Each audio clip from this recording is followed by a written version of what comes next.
The First Moroccan Crisis was an international crisis between March 1905 and May 1906 over the status of Morocco. It has been named as one of the causes of World War I. Timeline of events. The Kaisers' visit on March 31, 1905, Kaiser William II of Germany landed at Tangier, Morocco and conferred with representatives of Sultan Abdulaziz of Morocco. The Kaiser declared he had come to support the sovereignty of the Sultan, a statement which amounted to a provocative challenge to French influence in Morocco. The Sultan subsequently rejected a set of French proposed governmental reforms and issued invitations to major world powers to a conference which would advise him on necessary reforms. French reaction. Concentration of troops for war. Germany thought a multilateral conference where the French could be called to account before other European powers. The French Foreign Minister, Théophile Delcassé, took a defiant line, holding that there was no need for such a conference.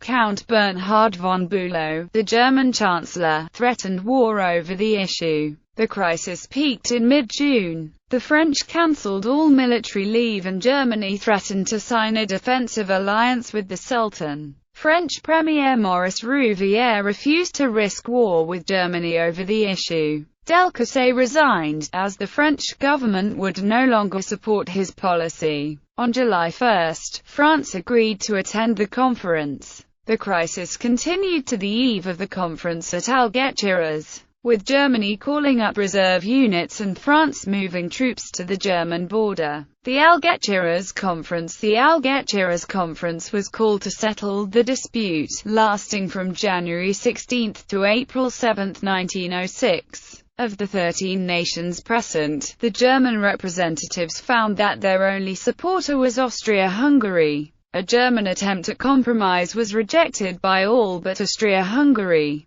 France had firm support from Britain, Russia, Italy, Spain, and the United States. The Germans decided to accept a face-saving compromise agreement on March 31, 1906 that was signed on May 31, 1906. France agreed to yield control of the Moroccan police, but otherwise retained effective control of Moroccan political and financial affairs. Aftermath. Although the Algeciras Conference temporarily solved the First Moroccan Crisis, it only worsened the tensions between the Triple Alliance and Triple Entente that ultimately led to the First World War. The First Moroccan Crisis also showed that the Entente Cordiale was strong, as Britain had defended France in the crisis. The crisis can be seen as a reason for the Anglo-Russian Entente and the Anglo-Franco-Spanish Pact of Cartagena being signed the following year. Kaiser Wilhelm II was angry at being humiliated and was determined not to back down again, which led to the German involvement in the Second Moroccan Crisis.